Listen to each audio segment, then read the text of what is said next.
आज का हमारा प्रकरण है विभाज्यता के नियम। विभाज्यता से हम सभी परिचित हैं, हम फिर से बता दे रहे हैं। यदि किसी संख्या में दूसरी संख्या का भाग दिया जाता है और भाग देने पर शेषफल 0 आता है तो कहा जाता है कि पहली संख्या दूसरी संख्या से पूर्णतः विभाज्य है। तो आज के प्रकरण में हम उन नियमों को जानेंगे जिसमें हम किसी संख्या को देखकर ही बता देंगे कि वह किन किन विशेष संख्याओं से विभाजित है।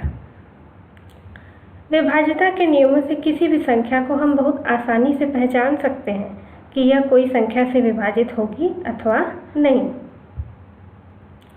2 से विभाज्यता का नियम। इकाई का अंक सम होना चाहिए, अर्थात यदि कोई संख्या है और उसके इकाई का अंक सम है तो वह संख्या 2 से अवश्य विभाजित होगी। दूसरे शब्दों में हम कह सकते हैं इकाई का अंक 0, 2, 4, 6 और 8 होने पर उस संख्या में 2 का भाग अवश्य जाएगा। उदाहरण के लिए 3476, यह संख्या 2 से भाज्य है क्योंकि संख्या का इकाई अंक सम है। तो 3476 2 से भाज्य है अथवा नहीं है, इसके लिए हमें भाग देने की आवश्यकता नहीं है। हम केवल संख्या को देखकर ही बता सकते हैं कि यह 2 से विभाजित है। 3 से विभाज्यता का नियम। अंकों के योग में 3 का भाग जाना चाहिए, अर्थात किसी संख्या के अंकों का यदि हम योग करें और प्राप्त योगफल 3 से विभाजित हो जाता है तो वह पूरी की पूरी संख्या 3 से विभाजित हो जाती है। उदाहरण के लिए 7608। 7608 में संख्या के अंकों का योगफल आता है 21 और 21 3 से पूर्णतः विभाजित हो जाता है, अतः यह पूरी संख्या भी 3 से विभाजित हो जाएगी। दूसरा उदाहरण लेते हैं 729। 729 के अंकों का योगफल आता है 18 और 18 3 से पूर्णतः विभाजित है, अतः 729 भी 3 से पूर्णतः विभाजित होगा। 4 से विभाज्यता का नियम। अंतिम 2 अंक 4 से विभाजित है तो पूरी संख्या भी 4 से विभाजित हो जाएगी। अर्थात यदि किसी संख्या के अंतिम 2 अंक, सिर्फ अंतिम 2 अंक 4 से विभाजित है तो पूरी की पूरी संख्या 4 से पूर्णतः विभाजित होगी। उदाहरण के लिए 73524।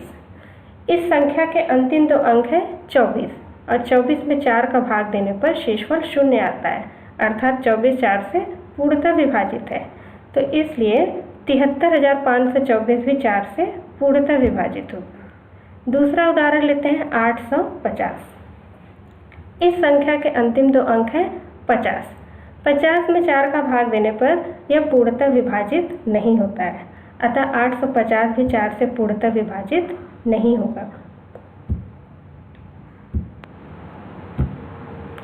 5 से विभाज्यता का नियम।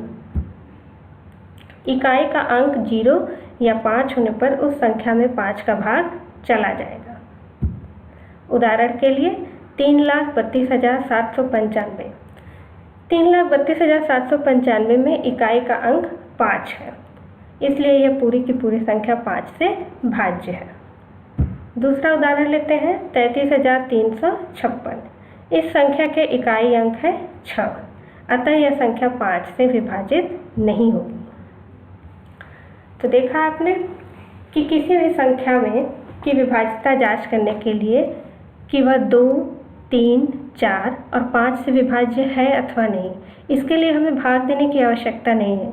सिर्फ कुछ नियमों का ध्यान रखेंगे तो हम संख्या को देखकर ही बता सकते हैं कि यह संख्या 2, 3, 4, 5 से विभाजित है अथवा नहीं। विभाज्यता के नियमों पर अब हम प्रश्न हल करेंगे। इसमें से पहला प्रश्न है, निम्नलिखित में से कौन सी संख्या 3 से पूर्णतः विभाजित नहीं है? A, B, C, D। इन चारों विकल्पों को ध्यान से देखिए और जो नियम बताया गया है उन नियमों का उपयोग करके सही उत्तर को देने का प्रयास कीजिए। इसी तरह प्रश्न संख्या 2 है, निम्नलिखित में से कौन सी संख्या 4 से पूर्णतः विभाजित है? सही विकल्प को अपनी कॉपी पर लिखिए। प्रश्न संख्या 3, निम्नलिखित में से कौन सी संख्या 5 से पूर्णतः विभाजित है? प्रश्न संख्या 4, निम्नलिखित में से कौन सी संख्या 3 से पूर्णतः विभाजित है। सभी प्रश्नों के उत्तर अपनी कॉपी पे लिख लीजिए।